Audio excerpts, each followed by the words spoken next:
appears ordinary till you see the core side of it. And what you're looking for is the story behind the news. We bring it to you from Lagos, the commercial capital of Nigeria. Giving you all sides and political stories round the clock. Every detail from the start line to the final whistle. CoreTV News, expanding your view.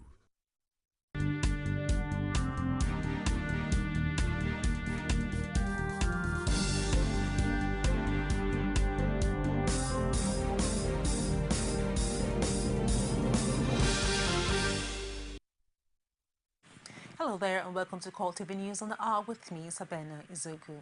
Enugu State House of Assembly has announced impeachment and removal of State Deputy Governor Sunday Onyebuchi from office. Sunday Onyebuchi had on the 6th of August slumped before a panel of inquiry that was set up to investigate allegations leveled against him by the State House of Assembly. The 7-man panel at its inaugural sitting in a courtroom at headquarters of the State High Court also summoned the Speaker of the House, Eugene Odu, as well as other parties involved in the matter. To ensure that the Deputy Governor is served with the summons, the chairman of the panel, Rakeke Franklin, ordered that the notice should be pasted at his official and private residence. The panel decided to summon the parties involved in the impeachment proceedings after it was observed that none of the people involved in the matter was present at its first sitting, apart from the state government, which was represented by Ike Eze, who is the Director of Civil Litigation in the Enugu State Ministry of Justice. The panel was, however, able to get all involved in the matter to testify in the matter, which involves the Deputy Governor allegedly running a poultry business in the Government House, and the outcome was submitted yesterday to the State Assembly, which ultimately voted in favor of the Deputy Governor's impeachment. The crisis rocking the All Progressive Congress since the emergence of John Oyegu as its national chairman in June this year worsened as one of the national chairmanship aspirants from Tommy Kimi has announced his withdrawal from the party. In a statement made available to journalists in Benin City, the capital of Edo State, Ikeme says, "I have made the decision to withdraw my membership from All Progressive Congress APC from today, 26 August 2014. It will be recalled that Tommy Kimi had insisted that he be allowed to lead the party, which he claimed to be one of the founding fathers. The leadership of the party have in the last 2 months paid Ikeme several visits in his Edo country home to persuade him not to abandon the party. Ikeme had in the last few months stayed away from all the APC party activities, bringing speculations to bear that he has quit the party. His recent statement to the press, however, confirms the speculation that he is no longer a member of the APC. He has not officially announced his next political move. Cameroon's army says some 480 Nigerian soldiers have fled into the country following fierce fighting with Boko Haram militants.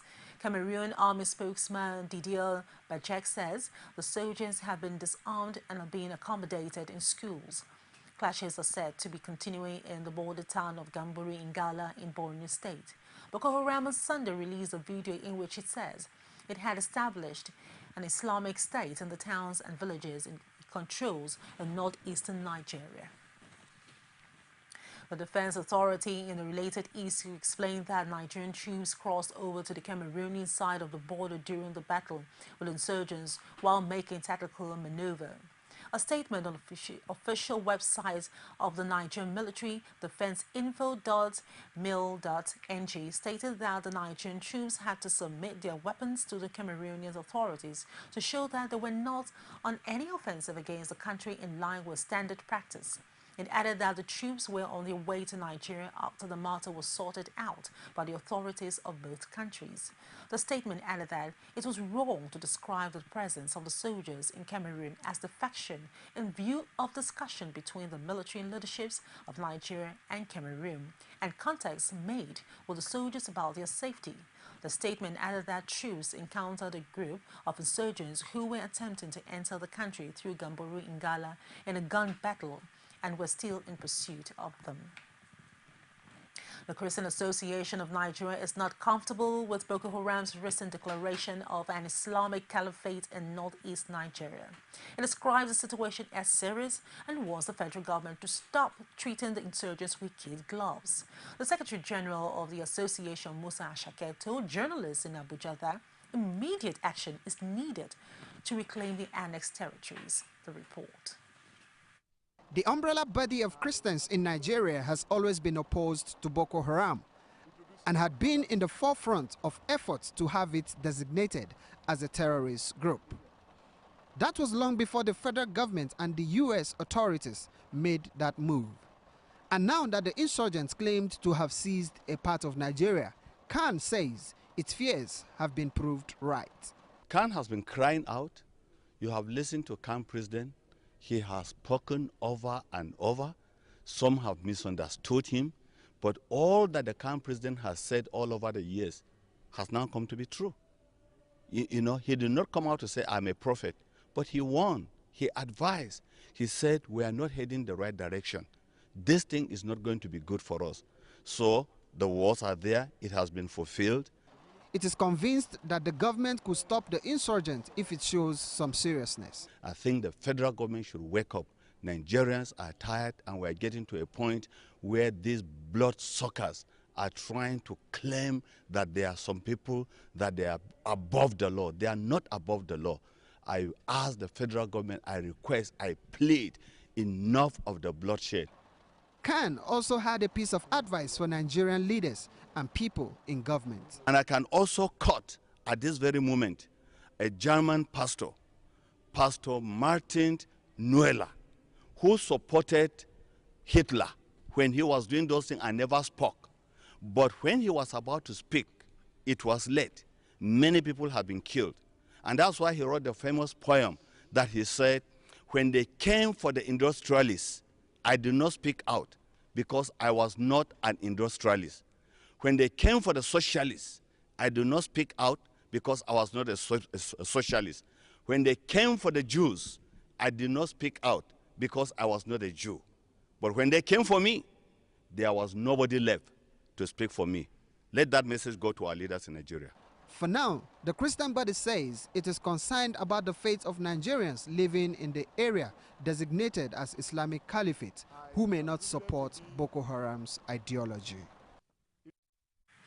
The Nigerian Labour Congress has said it issued a letter asking delegates from 9 countries where they have been outbreak of Ebola virus to stay away from its 12th NLC Rain School 2014 holding in Uyo, Akwa Ibom State.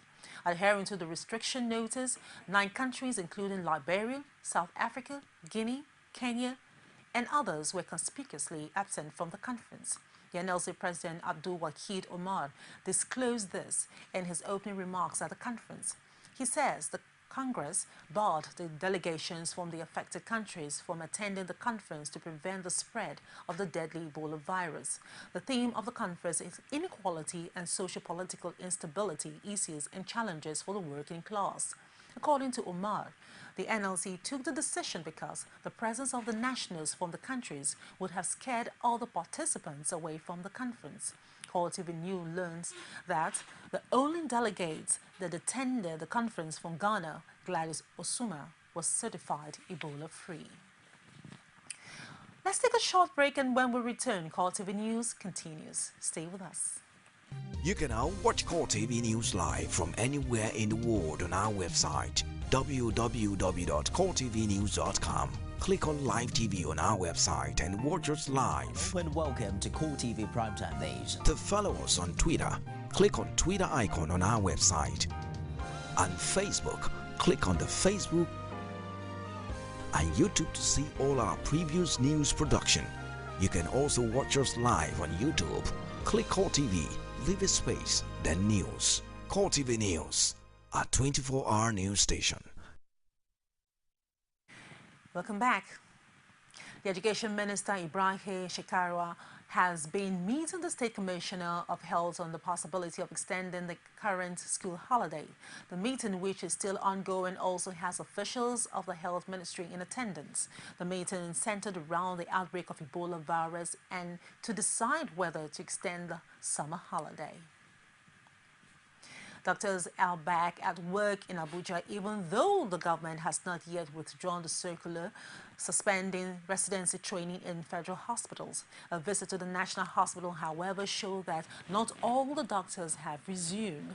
The leadership of the Nigerian Medical Association, however, says the doctors have no reason to be absent from work.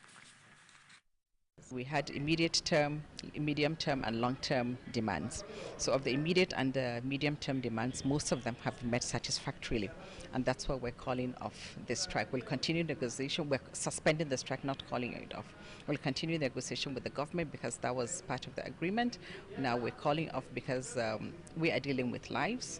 So we'll start work, be in a suspension, and we'll continue negotiation and hope that very soon all our demands would be met. As usual, we started receiving some patients in National Hospital, and since the consultants and the other doctors, I talk about the house officers and medical officers are working, I'm sure normal services will resume.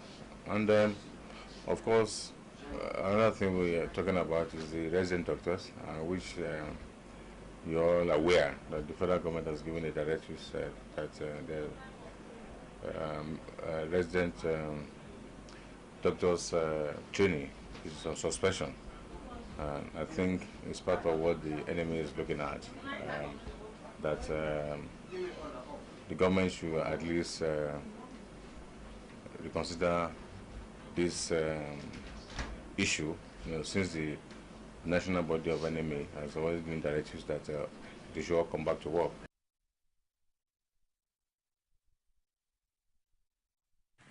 Though the Nigerian Medical Association has suspended its almost 2-month-old strike, doctors at the Ladoke Akintola University Teaching Hospital in Osogbo warned they could resign their decision to resume work if the conditions agreed upon are not met by the federal government. Rashid reports that activities have picked up at the hospital, but doctors' warning at this time is too cold for comfort. The report. For almost 2 months, while Nigerian Medical Association strike lasted, this bubbling doctor's lounge of the Lautech Teaching Hospital was a shadow of itself. The story has, however, changed since the announcement of the suspension of the strike. Chairman of Medical and Dental Consultant Association of Nigeria in Lautech, Adebayo Kozim, says the doctors are set to swing to action following the suspension of the strike. In Lautech Teachers, like you have seen, as you can see a lot of vehicle and people moving up and down, which shows that we are ready to obey the directive of our national body, which is the NMA. And each head of department is meeting with their staff to work out a modality in which there will be immediate takeover of active health delivery to the populace. One of the interesting drama which ensued during the strike was the suspension of residency program and sack of resident doctors, which was later denied by the federal government. The resident doctors in Lautech say even though they are back to work, but they still have issues to grind with the federal government regarding the residency program. Duty post and work is going on. According to the Minister of Health yesterday, he said within 24 hours, the suspension on residency program will be lifted, and the national president of NME also talked in the press interview yesterday night. He said within 24 hours it will be addressed. So we are hoping to get a positive response from the federal government as said by the Senate President. The doctors are, however, sending a strong warning to the federal government over the times reached in suspension of the strike. We won't just jump at go and resume, because at this era when we're talking about a lot of fear of Ebola in our country, in which this option is also not immune to an attack, which we pray it will not happen, because we need to prepare for it. It's just a grammatical expression, suspension. That means it's conditional. If you're able to meet that condition, well, it becomes permanent. Otherwise, well, it's like hanging a strike. You can still go back and just commence the strike again, which I hope I will not get to that extent again. The reality on ground at the moment is that Nigerians can now heave a sigh of relief and strongly hope that this will be the last strike to be experienced in the health sector. Rashid, CoreTV News, Oshobo. But again, the story is not different in Lagos as doctors resume work, but with a call to the federal government to keep its side of the bargain. Anita Fatunji has more on this report. Chairman of the Lagos branch of the Nigerian Medical Association says, though they are relieved to be back at work, the federal government should live up to expectation and reverse the dismissal of 16,000 doctors. The strike action has been suspended, not called off really, in the sense that the Senate President, General David Mark, retired, actually, stood as a guarantor, and of course, saying that, well, we should trust the federal government, that the sack of the 16,000 resident doctors will be reversed. And also appealing on the state of the health situation, the issue of Ebola and all that. Well, of course, we believe that the government will keep their own part of the agreement, okay, and get the resident doctors reinstated, because that had not been done as at the time that the strike was suspended. And you also know that there's no way the teaching hospitals will run without these residents. NME has suspended the strike. There's no doubt about that. And we expect work, and even if we suspend the strike, work, it takes some time before you reach, it's a momentum you build gradually. And but the teaching hospitals are peculiar. If you go to a general hospital now, before the end of today, you can see that most of their work will have been restored properly. But teaching hospital is peculiar. Teaching hospital cannot function without resident doctors. You see, there can be skeletal services. Consultant can work with house officers, rendering some skeletal services. But the bulk of the doctors in the teaching hospital are the resident doctors. So when you have sacked this bulk, how do you want the work to go on now? It's just common logic. For his part, the Lagos NMA Publicity Secretary Ibrahim Ogunbi wants the federal government to formalize all agreements reached with the doctors in order to save healthcare delivery in Nigeria. We are so sure that they will be called back. And in fact, they are not calling back means that there will be no healthcare delivery in Nigeria, because as I've said, this is the backbone of the country's healthcare delivery. They beseech the federal government to provide adequate equipment and funding for healthcare practitioners in order to curb the deadly Ebola virus. Anita Fatunji, CoreTV News, Lagos.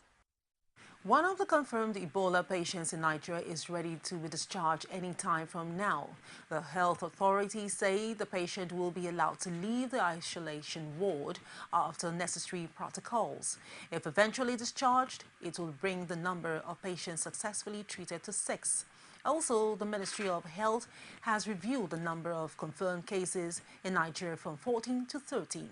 Its explanation is that the 14th case, initially announced as positive, turned out to be false. It, however, added that the number of deaths due to Ebola virus, including the index case, remains 5.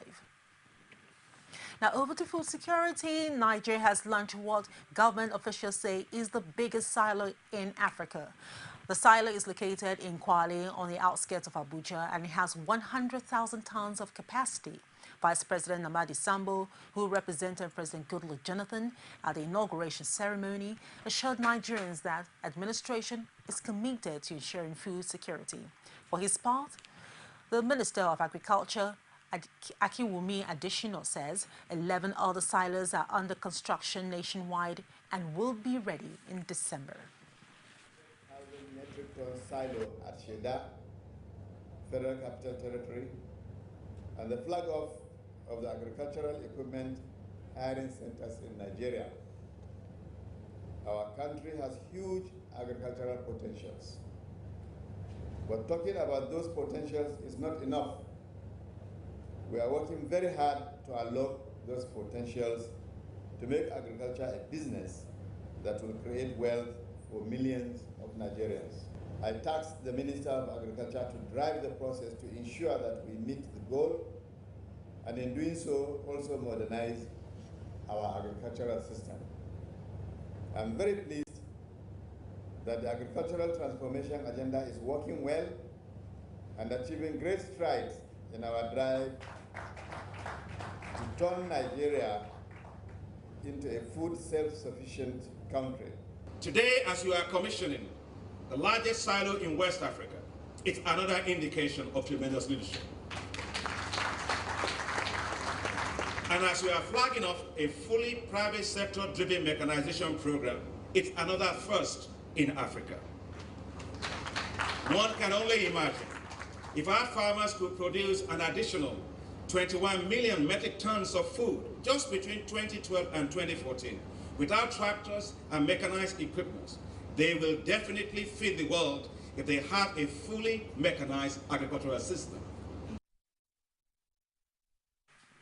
Ukraine and Russian leaders are holding talks with little hopes for the conflicts. Well, let's see about that after the break. From the capital markets, we bring information on stock market reports, talk about GDP and economic growth, showcase entrepreneurs and startups, bring on financial experts to analyze and share the views on financial issues affecting the economy. On Business Weekly, we bring business to you. Welcome back.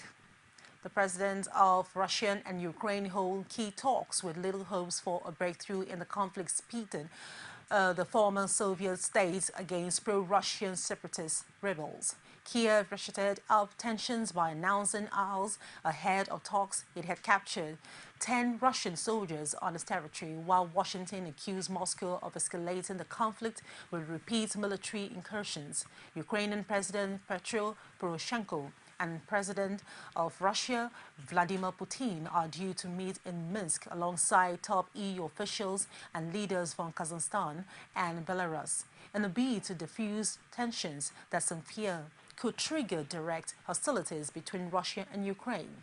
U.S. National Security Advisor Susan Rice slammed Moscow for military incursions into Ukraine using artillery and air defense systems, tanks and troops, representing a significant escalation in the conflict. Kiev Security Service says paratroopers from Russia 98th Airborne Divisions were captured about 50 kilometers, that's about 30 miles, southeast of the main rebel stronghold of Donetsk. Kiev has long accused Moscow of stoking the separatist insurgency raging in its east, but this is the first time Ukrainian authorities have claimed to have captured soldiers from Russian regular army. Moscow has repeatedly denied any involvement in the rebellion in Ukraine and demands Kiev halts its punishing offensive. The next presidential election in the United States will present an interesting look at Jeb Bush. The popular son of former President George Bush looks a lot like a presidential candidate traveling the country, meeting voters. Former Florida governor admits he looks back fondly on his time in public office. Now, many Bush supporters are recommending that he takes the path trodden by many former governors and run for president. That family includes two former presidents, Jeb Bush, brother George W. Bush, and his father, George H.W. Bush. But unlike the previous President Bush, Jeb Bush speaks fluent Spanish. That's helped boost his popularity with Hispanic voters. The Republican Party knows that they need a candidate that can connect with Hispanic and connect in a real, in a believable way. And Jeb Bush may be that person.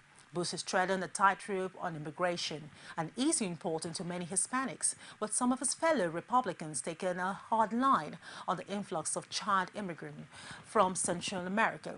Jeb Bush says he plans to make his decision on a presidential run after this year. And on sports, ahead of the Congress of the Nigerian Football Federation, the Ministry of Sport has acknowledged receipt of the resignation of the Nigerian Football Federation President Aminu Megari. The resignation letter addressed to the Sport Minister Tami Danagogo showed that Megari was stepping down voluntarily and would not be seeking his re-election until the Nigerian Football Federation Board. His resignation letter, which is dated August 12, is expected to take effect from August 26th. It is, however, not clear why Sport Ministry decided to release details of Mingari's resignation a few hours before the Nigerian Football Federation Congress. And that's been on the news on the hour. Please do join me at the top of the hour for more. I am Sabena Izuku. Thank you very much indeed for watching.